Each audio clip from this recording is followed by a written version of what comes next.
Hey, it's Mr. Johns. Welcome to this fourth episode of Coding in Scratch. We are making a side-scroller video game, the classic side-scroller. Think Super Mario Brothers as kind of the excellent example of that genre of game. And so in our previous three episodes, we have created a very simple character with moving eyeballs. He will glide on the ground. He doesn't have legs, so he slides. He will not run through walls, and he can jump. So he does not go anywhere at the end of the screen, and that's what we need to fix today. So this is where it gets pretty exciting. It turns more into a game, although we're still a long ways away.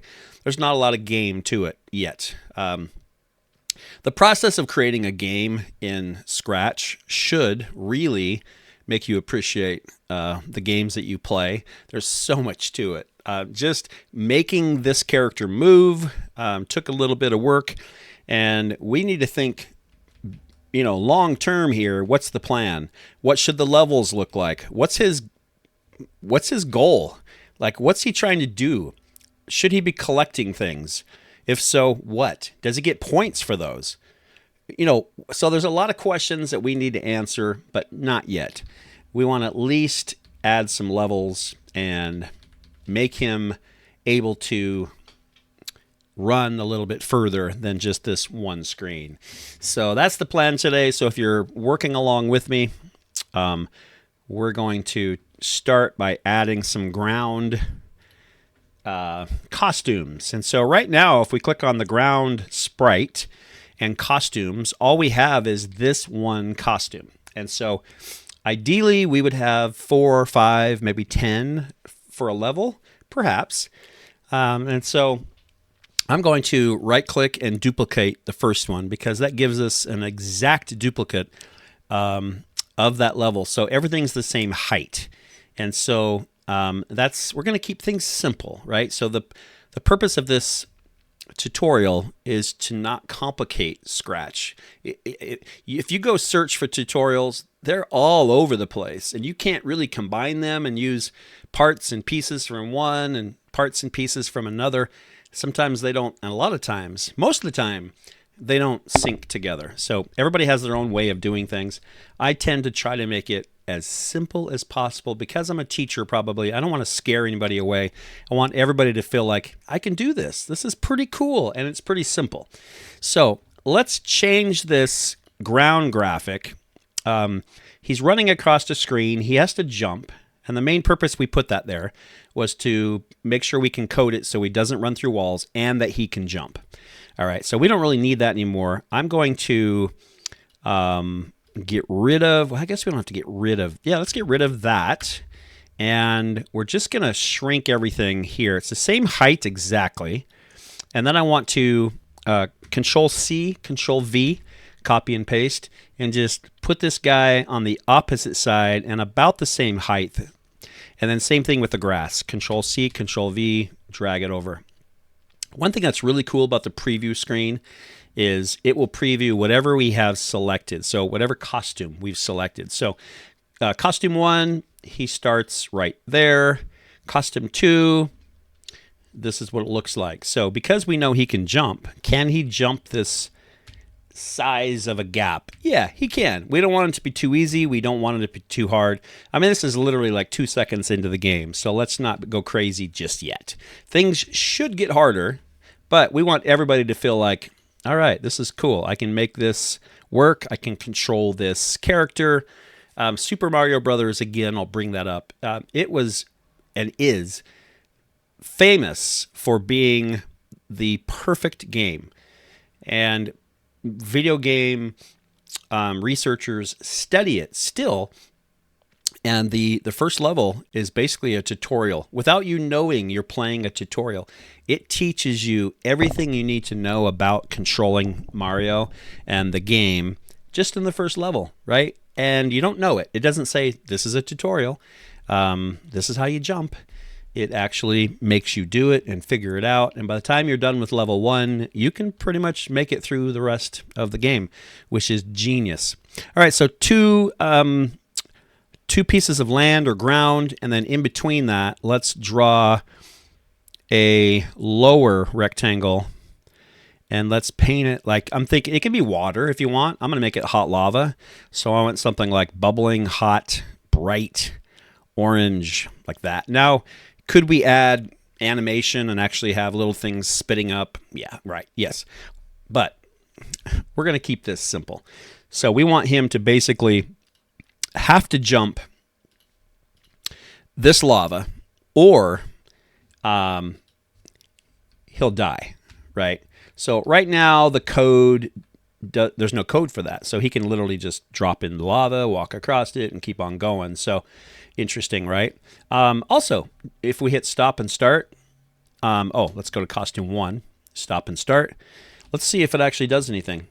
Well, no, it doesn't. We haven't coded it to go to another level just yet. So level 2 will be jumping over lava, and we just want to make sure everything looks good. So we want that lava to be sitting just next to the hill, but not like too wide.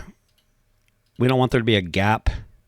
It's better it to be just a little bit too wide than too skinny. If you need to zoom in, and you can see just a little bit easier where the edges are.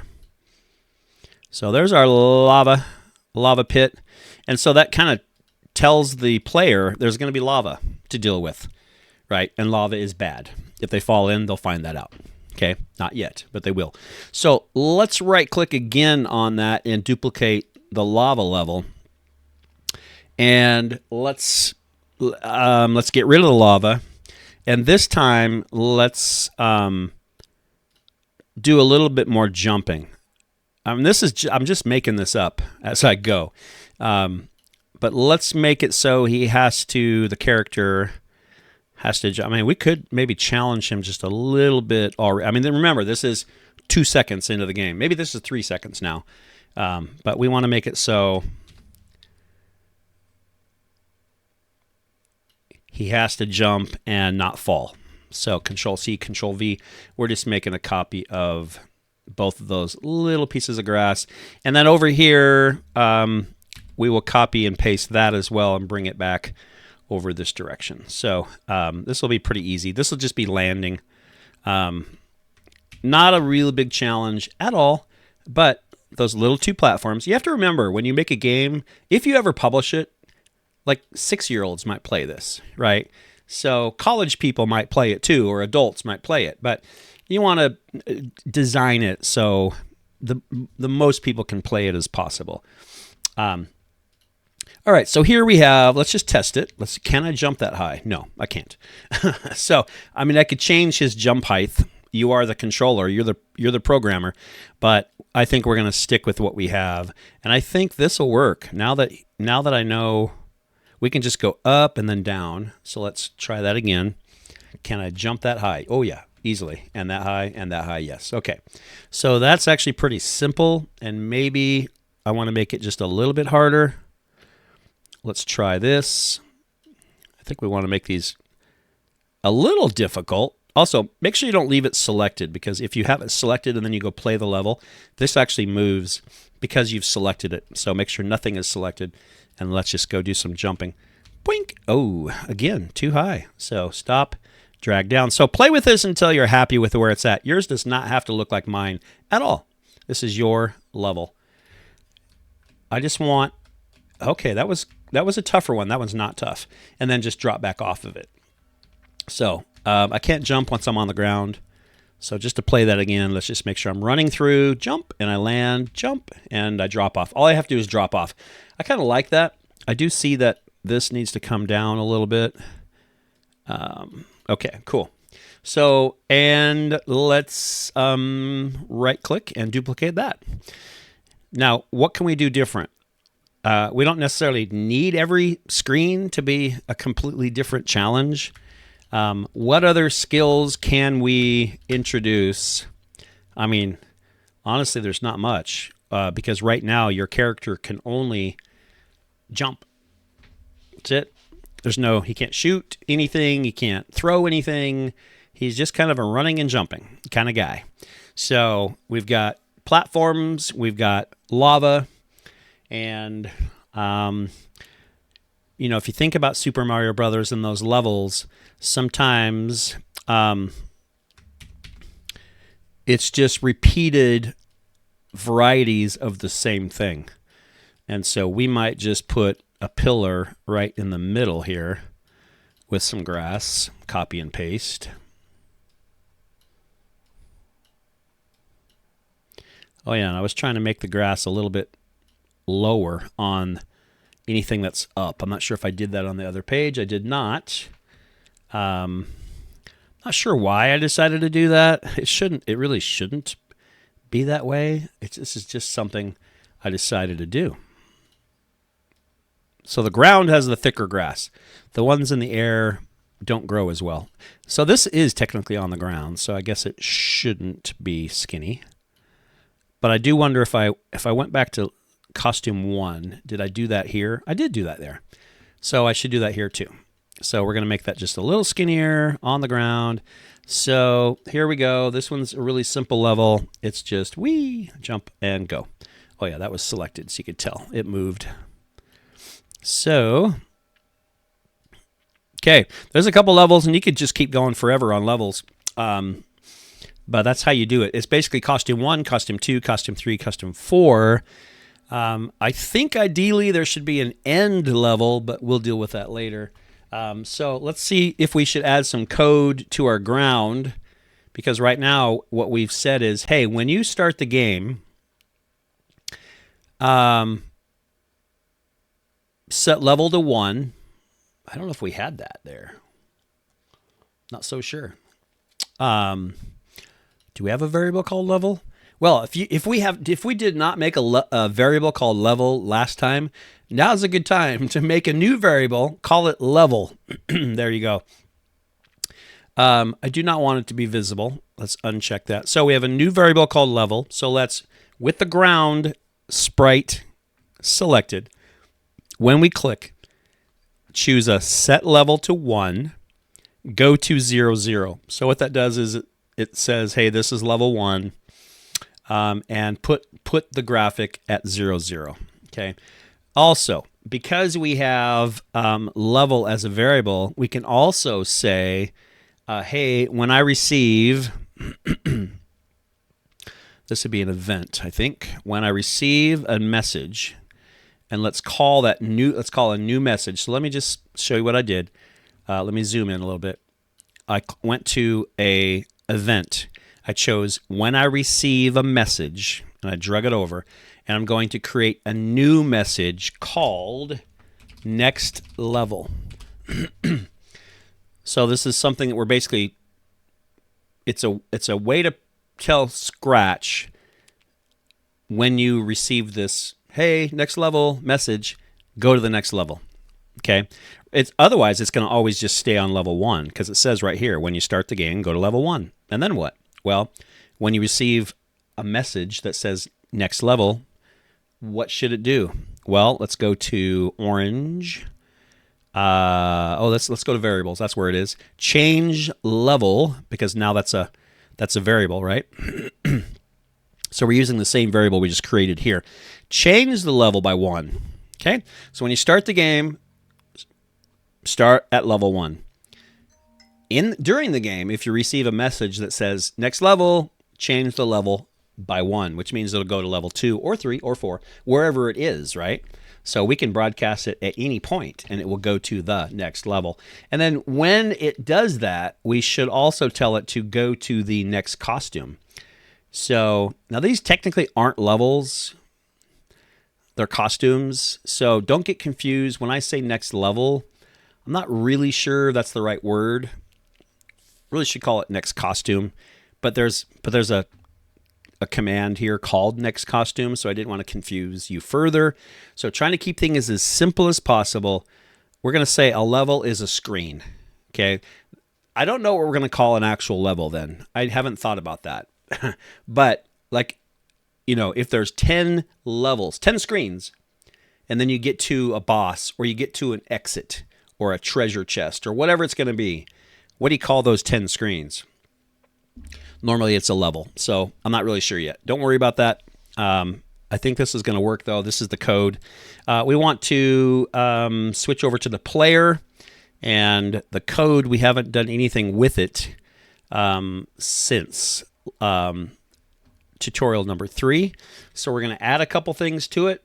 And the first thing we'll do is we're going to make a new block. So this is this pink area down here. We don't use that very often. So click on My Blocks, which is pink, and click on Make a Block. Now the block name is going to be Check Next Level. So you can see this is connected to what the other stuff is saying. Check Next Level. And we want to run it without a screen refresh. It'll just run even if you don't refresh the screen. So click OK. So now we have, if you look over here, there's a new block called Check Next Level. And there's also this define thing that hangs here. You have to have that. That is part of it. So they come as a 2-pack.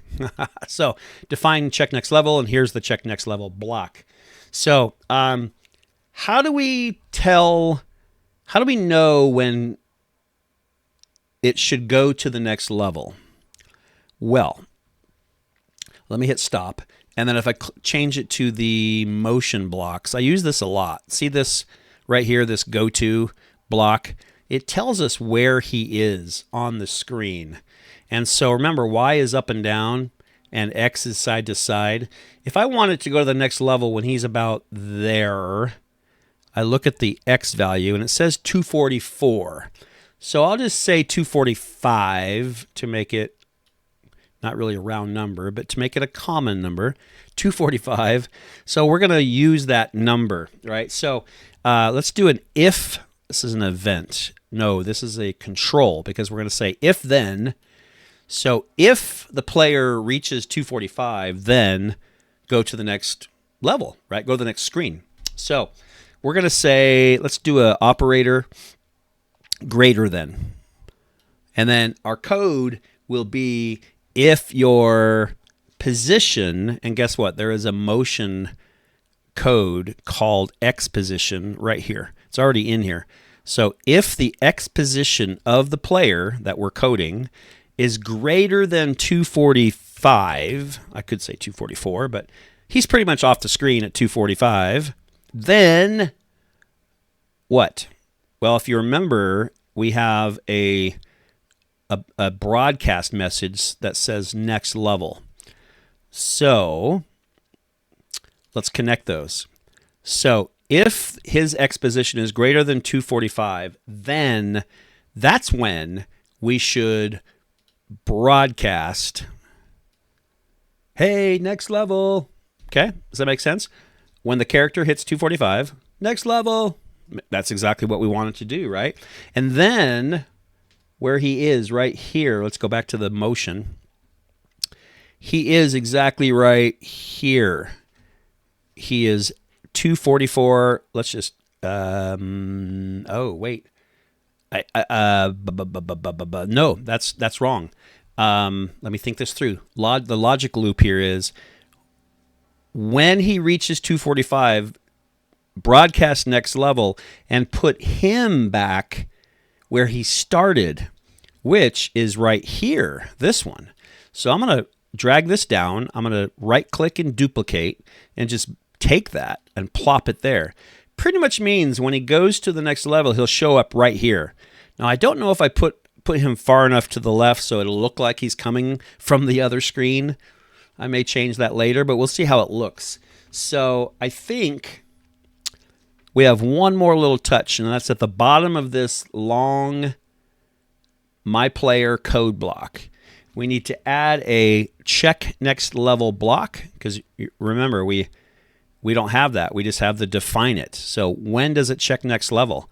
Well, at the bottom of this forever loop, it can check the next level. And if it's not there yet, it'll just go back to the top of the forever loop and keep doing it. And if it is this stuff, if the X position is greater than 245, then it will broadcast the next level, which is connected to this, which will change the level by 1, which will change the costume, which will put him back at the beginning location. Whew, okay, so all you have to do is copy the code, Make sure it's correct. Let's see if it works, though, first, before I get all excited about it. All right, so I hit start. We're back at level 1. Jump. Please go through. Woo! Oh, except for that's not the screen I wanted to be number 2. That's interesting. Oh, and I can't go backwards. So then I got lava. Oh, almost fell off. That's good. Jump, jump, drop. And then back to the beginning again. So that's interesting. The order is a little bit weird. I don't know. That's going to be a challenge, and he'll die when you do that. So I like that. I need to figure out why.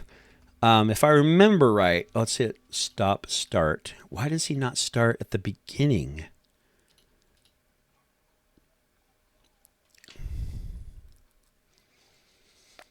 So let's think about this. When I click the game, set level to 1.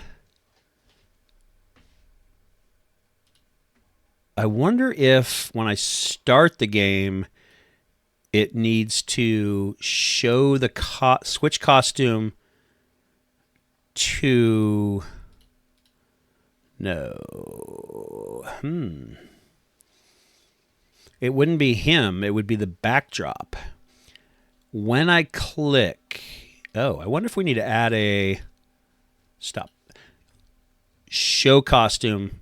No, switch costume to number 1. Costume 1. And then start the game. Let's see if that works. Is that my first level? Second level? It works now. And third level? Bing! And drop off. And the fourth one's similar, but it's closer. Ding, ding, ding. Level 1. So that's costume 1. Costume 2. Costume 3. Drop off. Costume 4 is easy. So, excellent. Okay. So we've accomplished a lot in this short episode. We now have a character who can go to different levels. We're going to call them levels. I'll have to work on that. And we might just call like the first boss or the first, I don't know. I'll deal with that later. So next episode, we should give him a name, I think. We should make it so when he touches lava, he dies. And we should make it so if he falls below a certain height, which is here, he dies.